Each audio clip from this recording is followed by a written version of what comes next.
Hello everyone, good to see so many students in today's live IELTS class. My name is Adrian and I'm broadcasting to you from Budapest, capital city of Hungary here in Central Europe. Welcome everyone. Today we are on course session 19, focusing on IELTS speaking section, the fourth and final section of our IELTS course sessions. Hi, Sarah. Hi, Millions Production. Hi, Mihak. Good to see you in class, Jeffrey. Thanks for becoming a member, Gary Brar. Please do send me an email and make sure I can hook you up with those practice exams. And you can also make some requests for classes. Hi, Rahul. Good to see you in class as well. Manish. Hello, everyone, again. All right, as usual, just a quick preamble. Materials are coming from our websites. If you're studying for academic IELTS, please visit us at aehelp.com. If you're studying for general IELTS, please visit us at gieltshelp.com. We like to separate out academic from general IELTS, as these two exams are 50% different from each other. The reading section specifically and task 1 in the writing section as well are quite different. And of course, the goal of students who are doing academic versus general are different. So if you're studying general, go to this site. Academic, go to this site. If you have Android, download our app from your Play Store. Academic IELTS Help, and if you have iOS, you should be able to download the app from your iTunes store now. Just look for Academic IELTS Help and our logo. On our websites, you can find our 6 exam books, fully interactive course for your tablet, phone, as well as over 100 hours of video lessons for all sections of IELTS. So definitely go there, use that. There's a free version of this site. You can try it out without cost. A lot of students already know this. If you have questions, comments, you would like me to have a peek at your homework, give you a band estimate for your writing, you can always contact me at my email, adrian@aehelp.com. That's my name at aehelp.com. On the websites, you'll also find detailed corrections and editing service for your writing as well. All right, let's have a quick peek at the schedule coming up. Today, course part 19, as I just mentioned. Then on the 21st and 22nd, we'll wrap up the course sessions and the speaking with some solid practice and some specific strategies for part 1, part 2, part 3 of the IELTS. And then on the 23rd, we'll do a members chat only for our special members that are supporting us. Members, you can definitely send us requests for these classes. I already have a couple for this one, but definitely send those requests and I'll schedule them for future members chat only classes. All right, so yesterday I introduced the speaking section. I talked about some really important points that you need to think about and practice at home. And now we will continue with some more specific question strategies, and we'll apply these strategies to some questions. So let's have a peek at what it means to master verbal communication.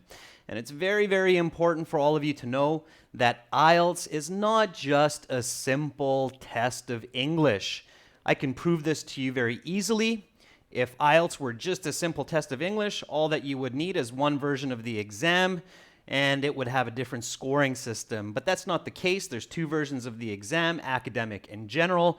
Both versions do test your critical thinking, your ability to visualize and to effectively communicate, just as well as your actual English skills, your vocabulary and your grammar.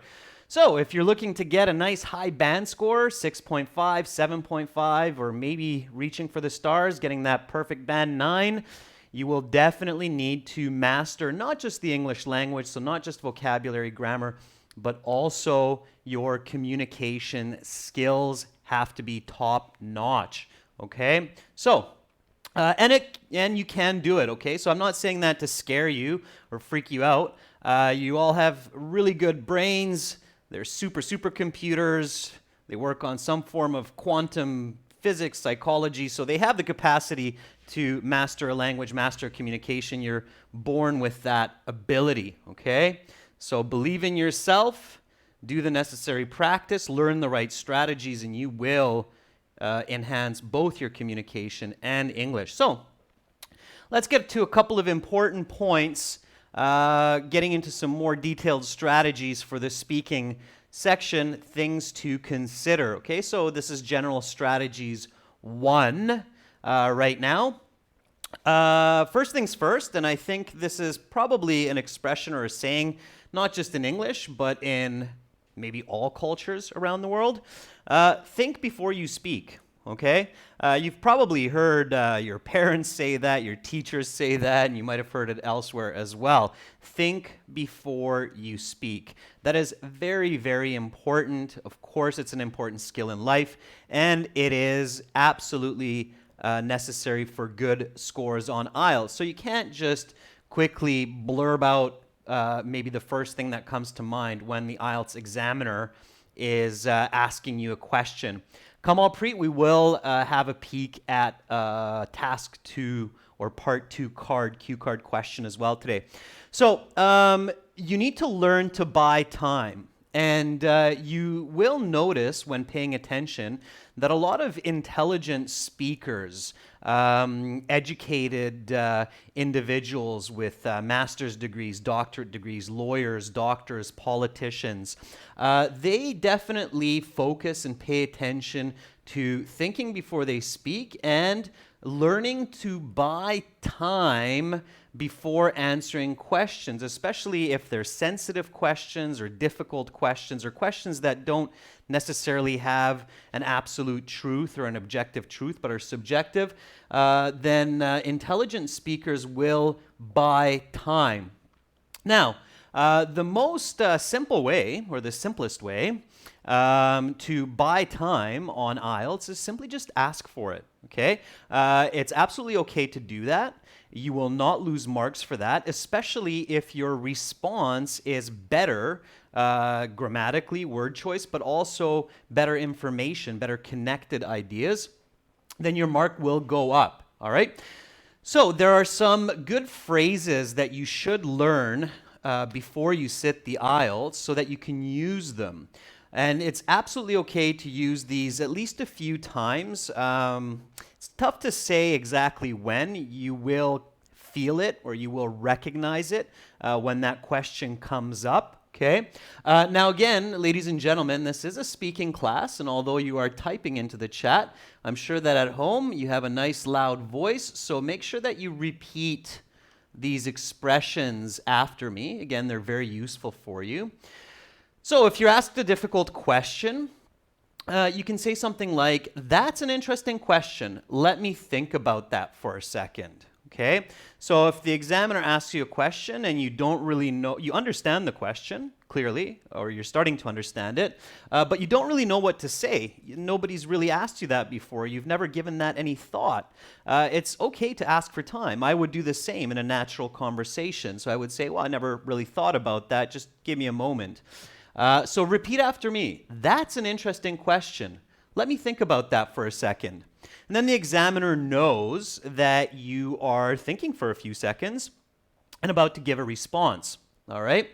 Here's another way to ask it. "That's an unusual question.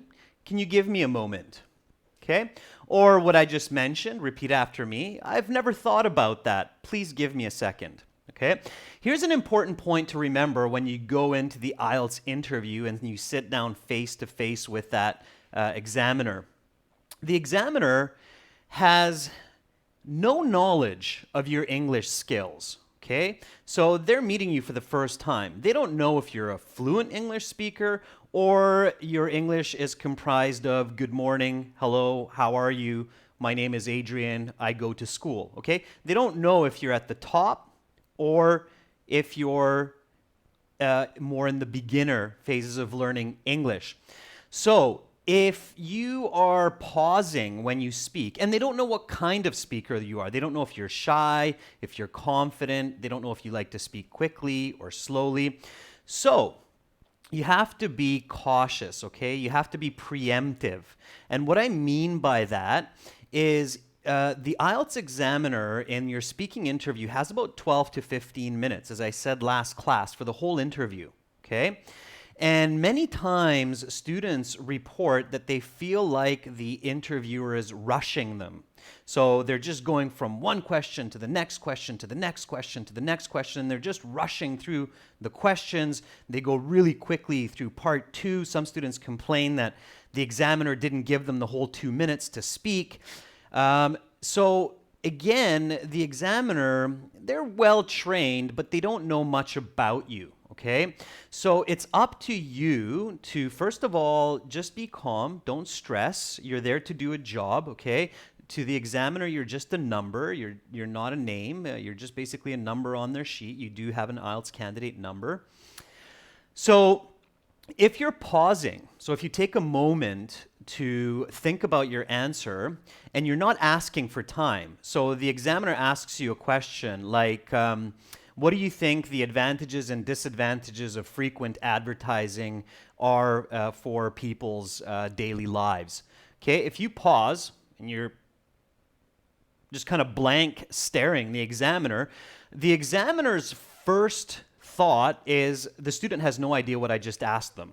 Okay, if the examiner thinks that you don't have an idea of what they're asking you, then they're going to go to that next question. They're just going to go, okay, and then they'll say the next question. They won't even say, okay, they'll just say the next question.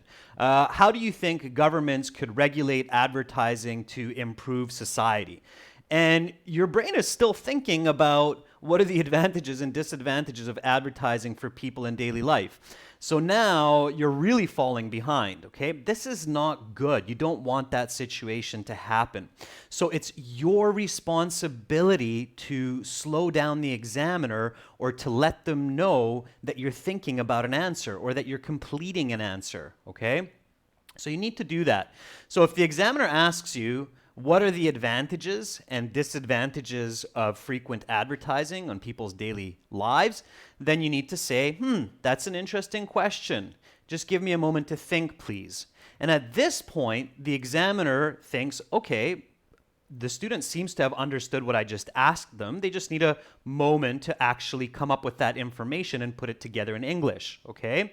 So you need to create that situation. Don't expect the examiner to create that situation. They're interviewing 20, 30 students that same day, so they're not going to be preemptive. You need to be preemptive with that. So for that, you need to use these questions, okay? Let's have a look at an example part 3 question, and let's just do that right now, just to emphasize this point, okay? So here is a part 3 sample, a few questions, and then here's the first one. So you've just imagine you've finished part 1, you finished part 2, you're feeling pretty good. Now you're on to part 3, and part 3, of course, is a little bit more difficult. The questions are more specific. They're connected to part 2. So the examiner says, what attributes should a good role model have? Okay, the examiner will say, let's continue with part 3. Let's talk a little bit more about role models. Again, repeat after me, everyone. What attributes should a good role model have? Okay, try to answer this question. Use a strategy, so use an expression to buy yourself some time. Think about the answer and give me a good response. I'll wait for your responses. I'll write up my own meanwhile, and then I'll give you feedback on how you would do. Now, when you're typing your responses into the chat, don't be shy. Also say them verbally, loud, so you can hear yourself. Practice, okay? And everybody who's watching, there's quite a few of you, don't be shy to read the responses of students in the chat and say them out loud, okay? If you see no new vocabulary, write that down, all right? So here could be a good response, an example. This is just one of many, and I'm waiting for yours while I write down mine. That's an interesting, or you can even say that's an important question. There's a lot of ways to do this.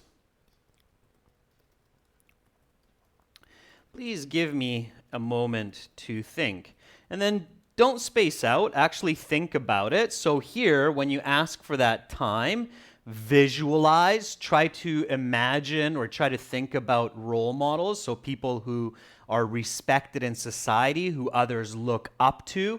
If you're a big sports fan, these days Ronaldo seems to be the man of the hour for football stars. He's a role model to a lot of young children. Why is he a role model? He's successful, he's hardworking, he's a very positive person. So if you visualize Ronaldo, remember you can think about small to big as well, right? Think about the example. Then you can come up with a good answer in those few seconds to think about your answers, okay? So a lot of students ask me, well, if I say this, how much time can I think about the question? Okay, it's okay to have a 3, 4, 5 second pause and just think. Okay, 3 seconds is 1,000, 2 1,000, 3 1,000. Okay, so it's lots of time, lots of connections, information can fly around in the brain in that amount of time. Okay, so I see some answers coming up there. Naveen says, as far as I could tell you, a good role model must possess kindness and social responsibility. Good, Naveen, and then give me an example, and then you're reaching for those nice high band scores, okay? So, that's an important question. Please give me a moment to think. Well, I definitely believe that good role models must be hardworking and positive. A good example is Ronaldo, the famous football star, who not only practices the sport 10 hours a day, but also wears a smile every time he is on camera. Okay? And I think a lot of you will agree with me. If you've seen Ronaldo these days, he's often in the media. He always seems to be just smiling, grinning, really happy about life and everything that's going on. And of course, many of you know that he practices a lot. If you're not a big football fan or sports fan, just think of somebody else, okay? Think of a famous author, writer, film star. So there are lots of different role models that you can think of. Now, this is a Band 9 level answer. You're buying time, you're giving a solid answer, you're using a nice complex compound sentence with a relative pronoun. It's got not only but also in here, which is a good correlative conjunction. We'll talk more about those, okay? I'll read some of the student responses here. Jubilant James says, well, that's an interesting question. A role model is someone whom people look up to and pay keen interest in their lives and are much respected. A good role model should be covering not only one area of social responsibility, but also leading by example, something like that. Jubilant James, I think you're kind of getting lost in the first bit of your answer there. It's better to more directly attack the question and talk about the response or the attitudes, personality of a good role model, okay? So be a little bit more direct, Jubilant James.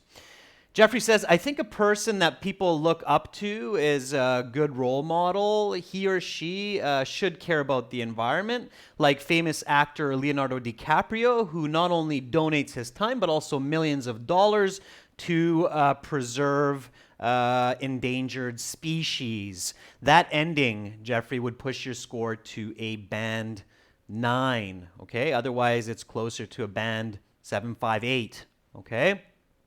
All right. Naveen is adding a little bit here. I can see. Let me explain further. Instead of saying clearly, Naveen, just say, let me explain further. Ms. Dohney has been my role model, who is calm, compassionate, and equally responsible towards society. I revere her the most. If it's a miss, It's going to be a her. Careful with that, Naveen. And Naveen, give us a specific example. What does she do? Okay, so include that. So buying time is definitely an important skill. It's a skill that's very useful for part 3, but you might want to use it even in part 1. Okay, it can be useful there as well. Another way to buy time is by using natural fillers, all right? So using natural fillers. Natural fillers are sounds, usually single syllable sounds that are drawn out like or well, or or and there's a huge misconception or misunderstanding about these natural fillers for a lot of students. I know that a lot of students hear from certain IELTS programs and courses that natural fillers are not good to use in the speaking interview. Certainly, if you overuse them, so every second word you're going, well, a good role model is someone who is compassionate and honest. For example, yeah, okay, definitely. That's not good. That's going to hurt your score if you're doing that, all right? That's breaking your fluency, and that's not going to work for you, all right? So you want to avoid overusing natural fillers. That aside, using natural fillers is something that a lot of us do in our own language, and it's a part of our diction, our style of speech. So it's quite awkward to suddenly drop natural fillers altogether when we're speaking another language, and it's not necessary, okay? You can absolutely use them, just don't overuse them. If you're using them infrequently, once, maybe twice in a response, then that also works to buy time. In fact, when you do it in your own language, you're naturally doing it to buy time to compose your ideas and your sentences, okay? It's a absolutely common, natural part of human psychology and communication, okay? So keep that in mind. So natural fillers can buy you valuable time. If you do them in your own language, then definitely don't try to force yourself not to do them when you're speaking English. They will not hurt your score as long as you're using them naturally. That also means that natural fillers are different in different languages, okay? Some languages share similar natural fillers. Some are quite different.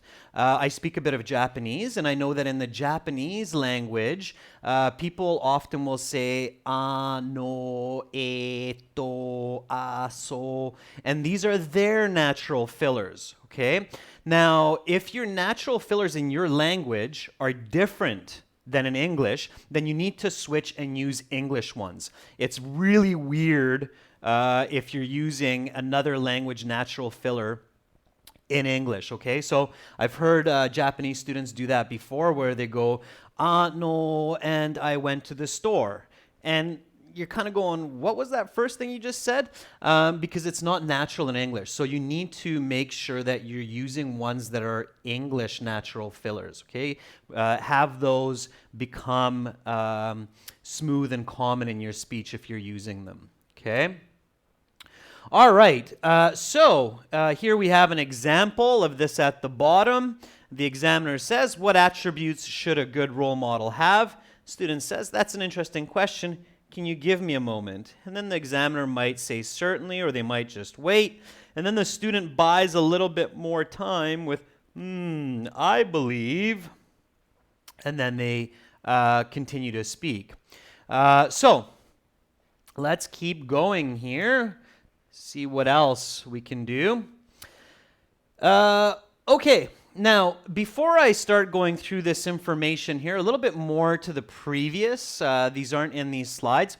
A lot of students ask me, what should I do if I don't understand a question? And I talked a little bit about this last class, okay?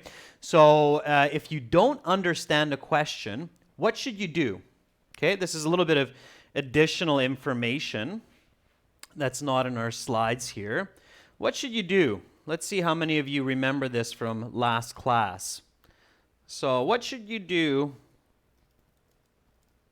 if you do not understand a question?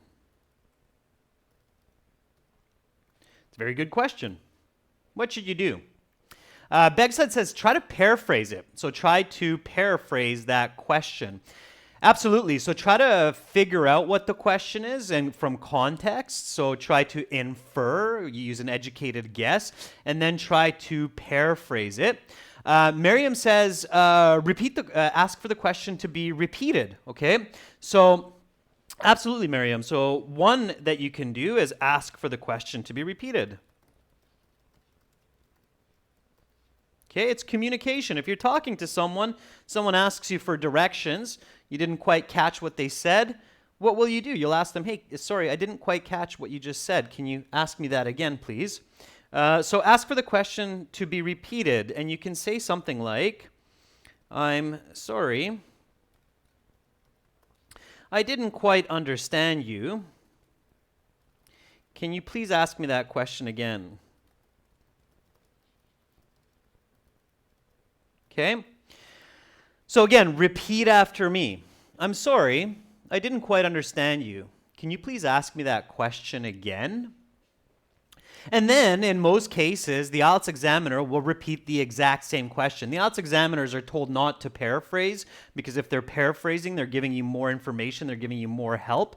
They are not an English teacher, they're an examiner, so they won't paraphrase for you, but they will repeat the question, okay? So you can say, I'm sorry, I didn't quite understand you. Can you please ask me the question again? And then if you kind of understand, if you think you understand, then paraphrase to check. Okay, so let's have a look here at one of these examples. Let's take this one here.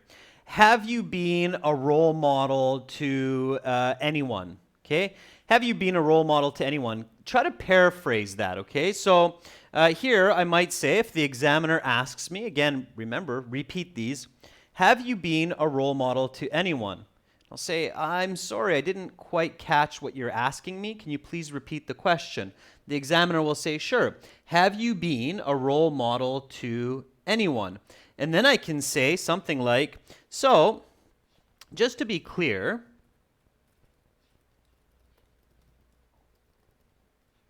you are asking me if another person, I'll get you back on camera here, just give me a second. Think about your paraphrase meanwhile.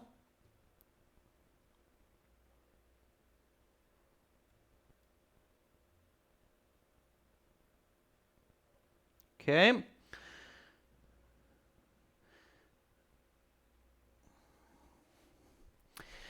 So just to be clear, you're asking me if another person has looked up to me or followed my example.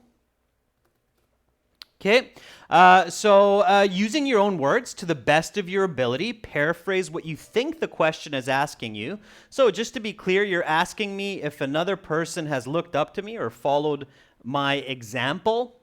And if you got it right, so if you paraphrase the question right, you will probably see the expression of the examiner's face, and just by looking at their face, you'll get that nonverbal communication that, aha, I think I got it. And if you didn't get it right, so if you said something completely weird and strange and very nonsensical to what you were asked, then you will most likely see that expression on the examiner's face, because it's very hard to hide that, where we look at the person and we're like, what did you just say? So you can kind of catch that. And examiners are not cruel, and I have heard students say that when they paraphrase the question and they got it right, the examiner does say, yes, that's what I was asking you. Okay, so they're trained kind of not to really help you, but if you do something like that, you get it right, you might get a nod, or you might get a yes, or that's it, or they might repeat the question to affirm that you've gotten it right, okay? So you can paraphrase the question to try to see if you understand it. Okay, what should you do if you're completely off the mark? So You asked for the question to be repeated. The question was repeated. The examiner asked you again. You tried to paraphrase it. You blundered. It wasn't accurate. You're off topic. You're looking at the examiner. You can see they're kind of giving you this weird eye of, what did you just say? What should you do? What do you do now? So you're realizing that, uh-oh, I don't understand this question. And I'm starting to get a little bit frustrated and confused and upset and stressed. What should you do? What do you do now?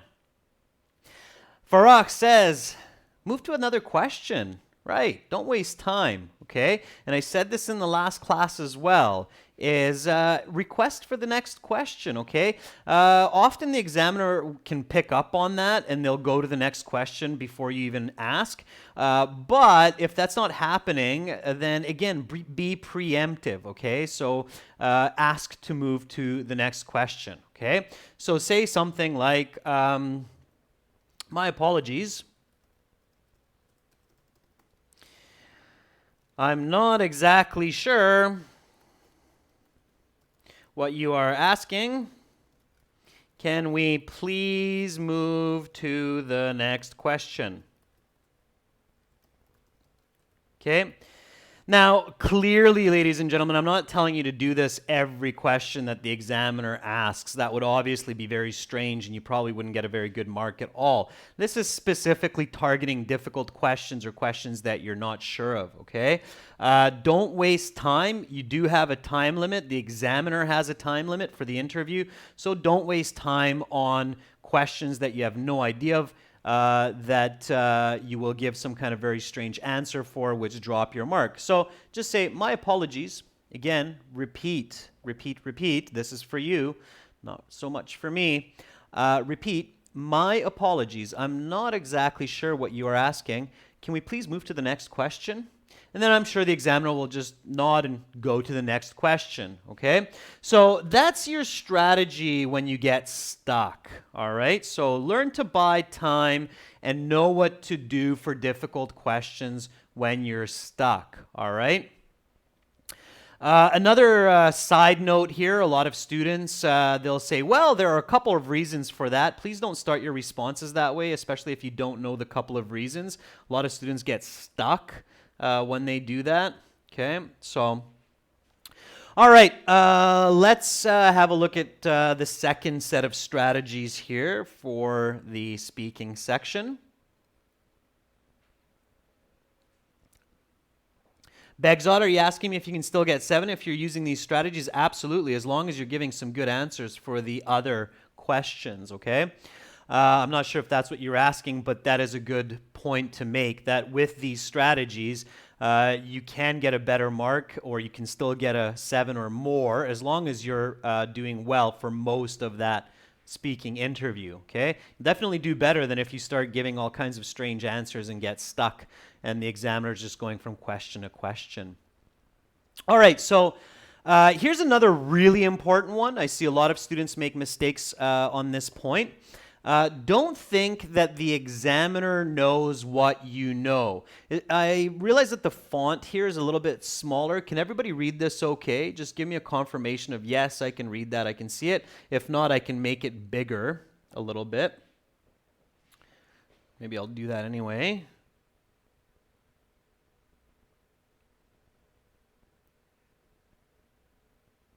Okay, there we go. A little bit bigger. All right. Looks like most of you can read it anyhow, so that's good.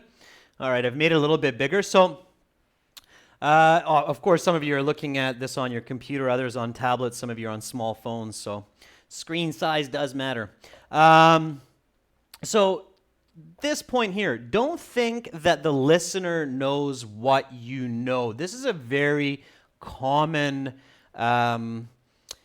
shortcoming in many people's communication, is when they're talking to other people, they speak to them as if that person has the same information in their head, not only the same information, but has shared experiences or very similar perspectives about topics and subjects. And although with your close friends, that's somewhat true, with your parents, it's a little bit less true. They're a different generation. With your grandparents, it's even less true. With people from other countries, it's even less true because their perspectives are very different. So don't assume that your listener knows what you know, okay? Don't think that they know what country you come from. Don't think that they know what village you live in. Don't think that they know how many brothers you have. Don't think that they know what kind of applications you use on your phone or tablet. Don't think they know what Facebook is, okay? You might sit in a speaking interview with a 60-year-old examiner who has maybe heard the word Facebook once or twice, but has no idea of what it is, doesn't much like computers, and they're asking you some questions about communication, and you start telling them that, oh yeah, I use Facebook all the time to connect with my friends and find out what's going on and meet up with them. And this person's probably just looking at you bright-eyed going, what are you talking about? So you need to be clear. You need to say, I use an application called Facebook on my phone. This application allows for text, video, audio communication, and there's an address book and connection to all of my friends and family there, so it's easy to communicate with them anywhere, anytime, and organize plans and programs, parties, okay? For example, last week I wrote a post on this website which announced my upcoming birthday party, so all of my friends attended, all right? So that's a clear way to communicate that. So don't think that your listener knows what you know. Be specific. Don't say, in my country, the most popular game is cricket. Say, in India, the most popular game is cricket, at least for the last few hundred years.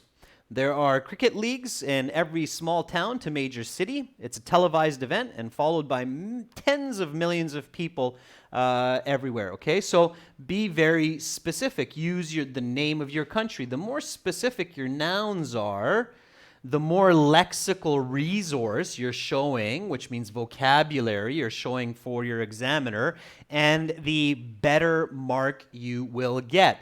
So again, remember, your listener is an alien. They're different from you, but they're smart. They will analyze what you say. If it doesn't make sense, your mark's not going to be as good, okay? So be specific. The other big one is don't go off topic, all right? A lot of students tend to go off topic. They tend to talk,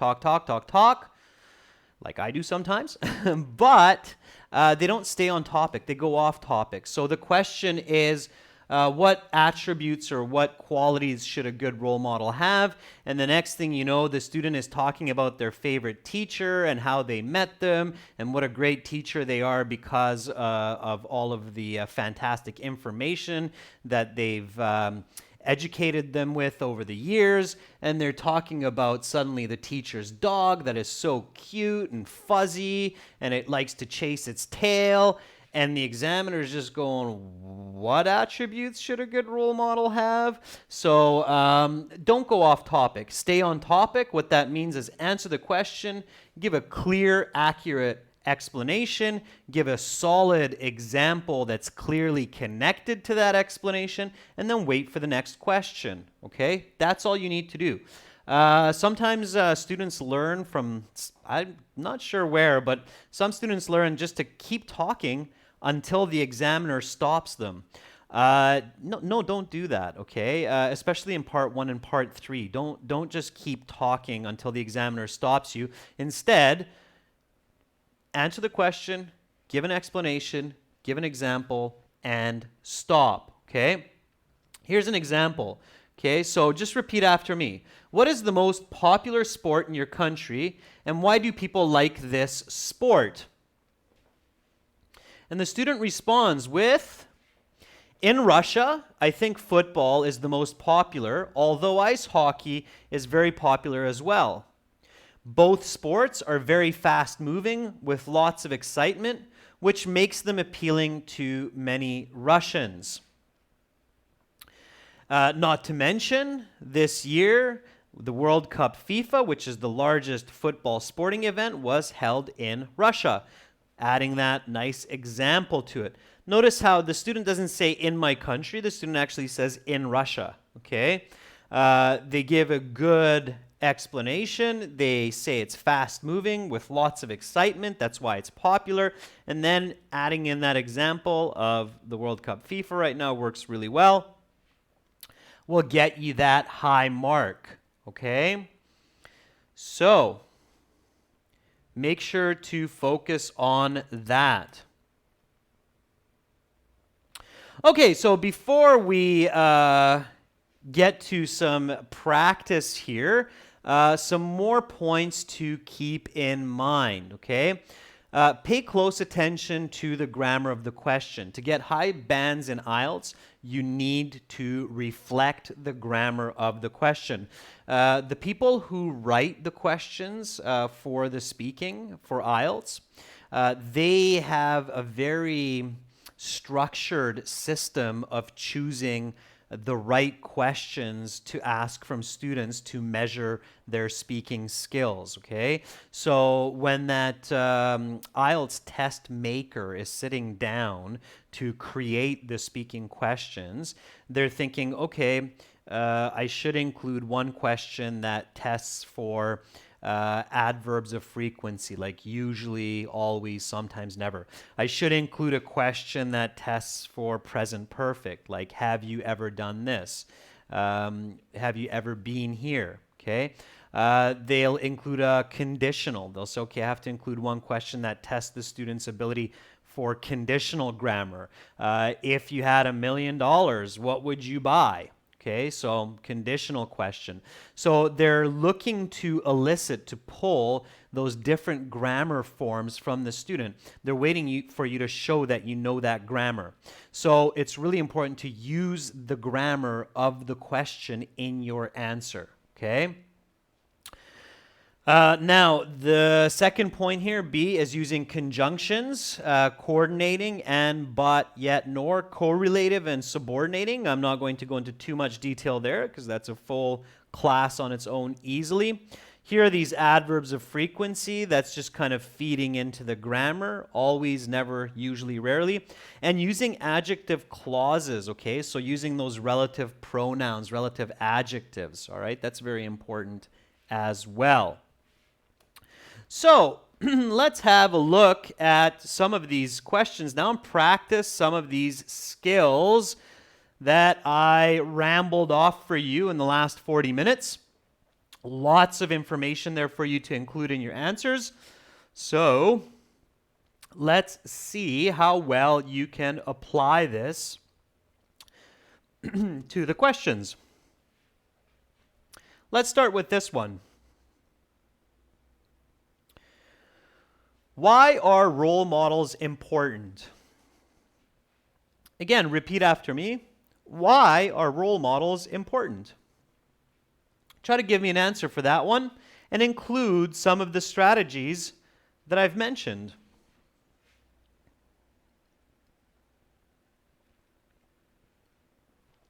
Okay, so why are role models important? Again, visualize, use your critical thinking. Think about, okay, what is a role model?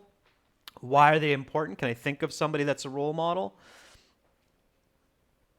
Shabib says, every nation has many role models. Shabib, I did not ask you if nations have role models. I'm asking you, why are they important? So what is the reason for having role models in people's lives? Shabin, if you didn't understand that question, you should say, can you repeat that? Or, so what you're asking me is, and then try to paraphrase what this question is asking. I'm not poking at you. I think it's great that you tried to tackle the question. You're just giving me an answer that is for a different question. So you'd get a low mark. That would only get you like a 4.5 on the IELTS, or a 5 at most. I acknowledge that you're speaking English, but I can't recognize that you're answering my question. Okay? That's the big difference. Love Shahota says, because we learn lots of things from them. Love Shahota, that would probably get you a 5. I'll tell you why. One, you didn't use the question. You should always use the question. I believe role models are important because we can learn lots of things from them. Number 2, the word things is really bad. Don't use the word things. It doesn't have value in communication, verbal or written. Things can be anything. In university, professors love to circle that word and go, what thing? So you could say, well, I believe role models are important because we can learn lots of valuable knowledge from them. Always find nouns that are better than the word thing. Don't use the word thing or stuff in your speaking, okay? Jubilant James says, well, that's an unusual question. Can I take a moment to think? Sure you can, Jubilant James. Think about it. Millions Production says, role models are paramount for every individual because they motivate personal achievement and specific aims in life. Give me an example, Millions Production. Give me an example of how a role model has given value to your life, okay? Visualize it. Come up with it.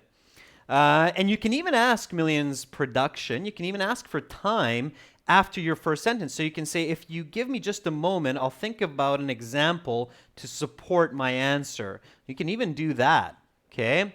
So if you just give me a moment, I'll think of an example to support my answer. Well, I remember when I was in high school, there was a gym teacher who was a great basketball player, and he really motivated me to pursue sports, and I play basketball to this day, which keeps me fit, healthy, and happy, okay? Begzod says, I think that role models motivate us to follow their path and achieve success. For example, my brother was an essential role model in my life because he helped me with math when I struggled. Begzod, very good. That will get you a nice high mark, absolutely. Priya Shabet says, I think icons and role models are essential in our life because they exhort people to support a cause or draw young people's attention to social issues such as the environment. I think just as celebrities is awkward there because the social issue that the attention is being drawn to needs to finish that sentence, okay? So careful with that, all right? Good paraphrasing there, by the way, for a couple of you. Farah M642 or Farah Al-Badri. That's some nice paraphrasing there. It is crucial to have role models because they motivate others. For instance, don't be shy, Farah. Finish it up instead of the ... Roshni, I'm reading as many as I can that fly by in the chat. There are a lot of people chatting. If I missed yours, you can write it in there again, and I'll try to catch it. If I don't get this question, I'll get the next one. So don't worry, just keep at it. All right, one more. Aftar Kumar says, well, I think role models are important because people get hope from seeing their success and believe that they too can achieve greatness in life. For instance, ever since I was a child, I've wanted to become a doctor because of a famous physician in my country who has been a role model for me. Okay, so nice added example thereafter. That was good. All right, let's move to the next one. Again, repeat after me. Have you been a role model to anyone? Okay, let's buy a little bit of time. Let's paraphrase. You can buy time with paraphrasing as well as asking for it. So just to be clear, you're asking me if another person has looked up to me or followed my example. By the way, buying time and making sure you understand the question by using a paraphrase also not only gives you time to think, but guides your thinking, and often your brain will come up with an idea of, aha, oh yeah, I remember when that guy was helping me out, or I remember when that woman gave me that really good suggestion. So paraphrasing is very, very powerful in communication. So just to be clear, you're asking me if another person has looked up to me or followed my example. So have you been a role model to anyone? Finish this answer for me, ladies and gentlemen. So finish this one up with a nice response, explanation, and example. Okay? So Shabin, good. That's an interesting question. Can you please give me a moment to think? Don't repeat that second please. Just one please, Shabin. But it's good. Yes, think. Okay? Or the examiner will just look at you and wait. Victoria, a little bit awkward. You need to rephrase that to make it clear, okay, Victoria Boss? I kind of have an idea of where you're going with it, but there's definitely some grammatical and word use mistakes there that make it tricky to understand, all right? Pay attention to the grammar of this question when you're giving your response. Hint, hint.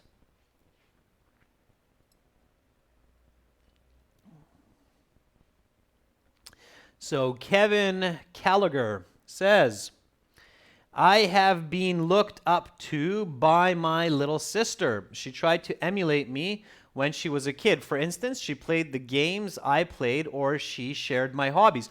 Kevin, that's good. I think the passive voice is a little bit awkward in the beginning. I would use the active voice. My little sister has looked up to me in the past.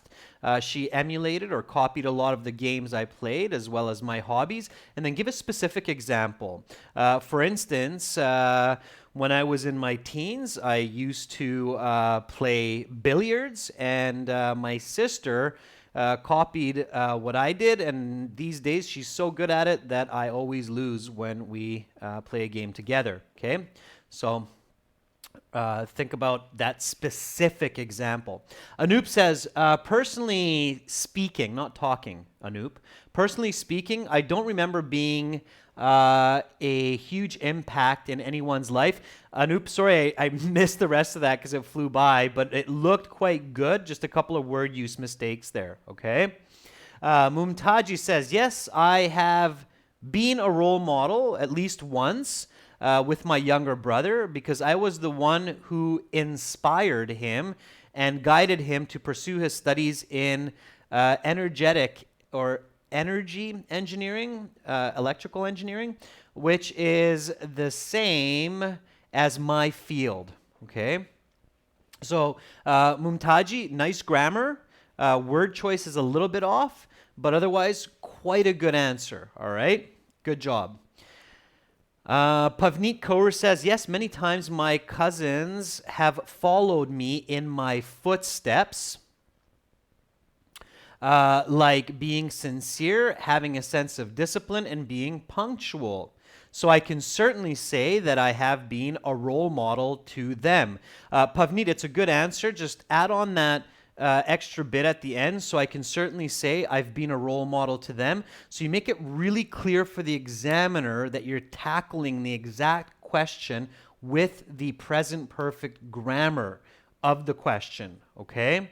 Really important. All right. Jubilant James says, I am always looked up to by my colleagues in my department because of my empathetic attitude towards patients and maintaining a positive attitude in any emergency situation. Very close to perfect, James.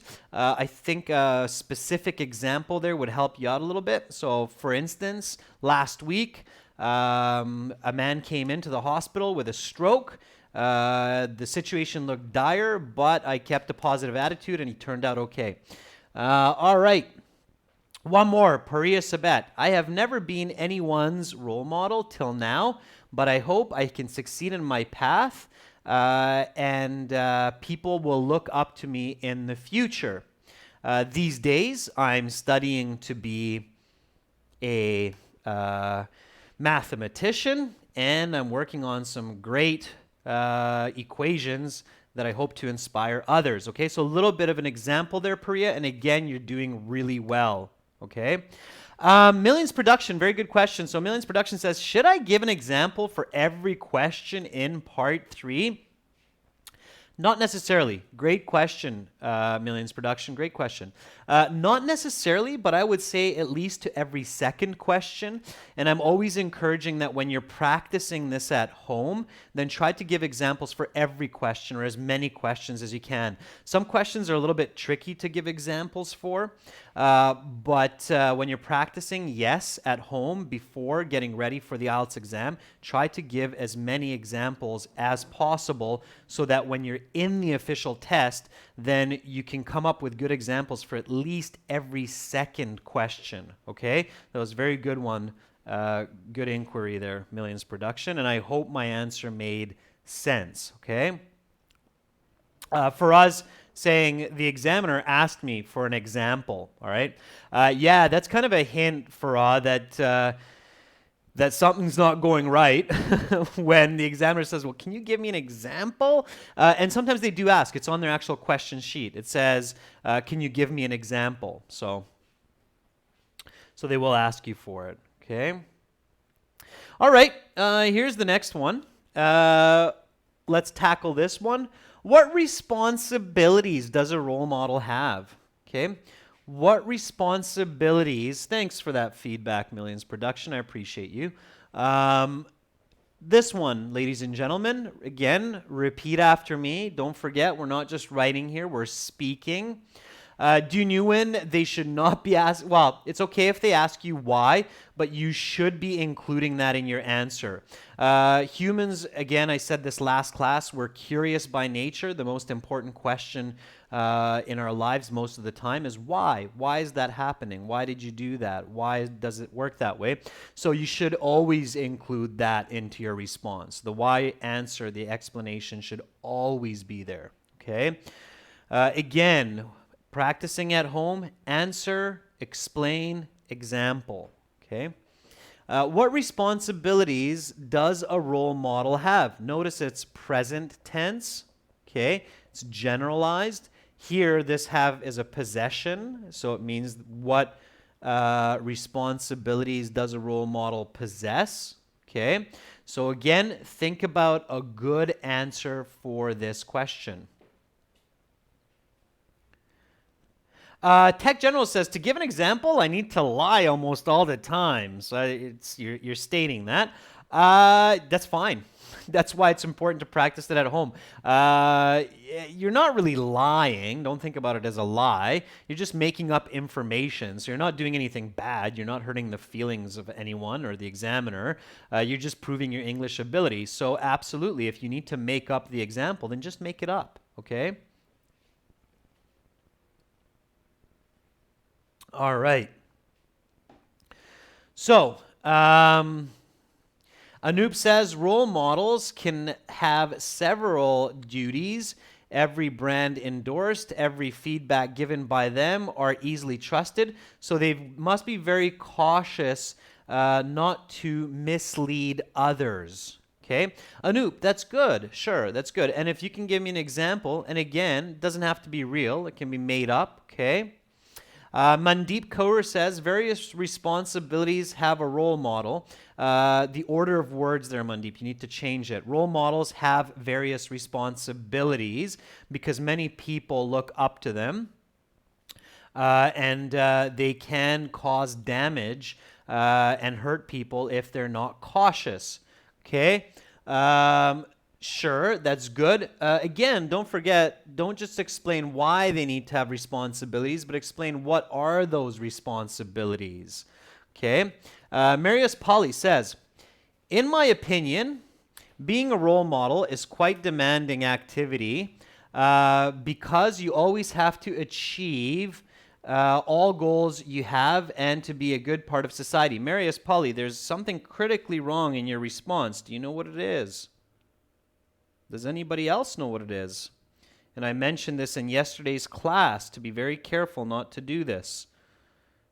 So this last comment or this last post that I just read has a couple of problems, but one especially. Anybody catch what it is? It's not off topic. Look at from because. So in my opinion, being a role model, something because. So what was in that last response that I said yesterday you have to be very careful about? And again, Marius Polly, I'm not poking at you. I'm just using your example as a good point to emphasize to students. Deepa Mishra says, you, the word you, absolutely. Don't use the word you in your response. We're not talking about me. I'm the examiner. We're talking about role models in general. So don't use the word you in your answer. In this one, it's especially awkward, okay? So say the same thing without the word you. Good for you, Deepa, for catching that, okay? The Free Talker says, I think a role model has a lot of responsibilities because they are followed by people. They need to be careful of their general attitude.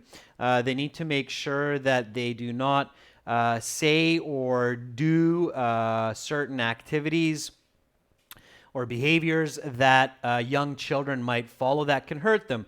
For example, if Ronaldo was seen smoking a cigarette, that could have a really negative impact on millions of children worldwide, as he is a famous athlete, or drinking alcohol, for example.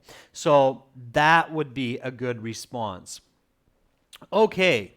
So, girls and guys, that is all the time we have for today. There were a lot of really great responses and some good interaction there, so good for you. A couple of students whose comments I used to give some feedback and explanation. Please don't feel hurt or insulted if I use your example to point out some mistakes. Everybody makes mistakes. I make mistakes. Everybody else watching around the world this video, they all make mistakes too. We need to learn from these mistakes, not be shy about them, not be stressed out about them. Okay, feedback is very important to master communication. I strongly encourage all of you to be critical of your own speaking, your own writing, and each other's when you're learning IELTS, okay? Make sure to practice the skills from these set of slides. Tomorrow we'll continue with more speaking, more examples. Great job, everyone. Thank you for all of those who communicated in the class. Thank you again, members, for joining in today. Much love to all of you. Have a wonderful, wonderful rest of your day. I'll catch you at the same time tomorrow. If it's late in your country, have a nice, good, restful sleep. Wake up energized tomorrow. Bye for now, everyone.